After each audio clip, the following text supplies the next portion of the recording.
minunată dintr-un sat. Am văzut un om odată, stând cu fața în mâini lăsată și cu fruntea însângerată, și plângea de pare că toată lumea s-a lăsat. M-am oprit atunci din cale lângă el, lacrimile-i curgeau vale, printre degete în poale, dezvenea să-i plângi de jale.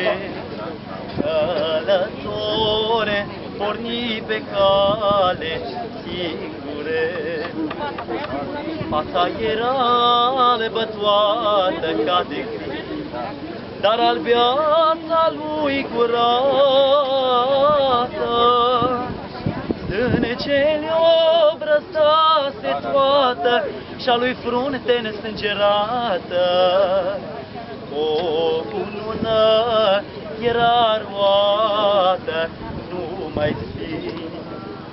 Când i-am zis să nu mai plângă, m-a privit dunios și-a pus fruntea în mâna stângă și-a încercat din ochi să strângă, ca și când ar vrea să stingă, ca și când ar vrea să stingă lacrima ce curgea lângă cruce jos.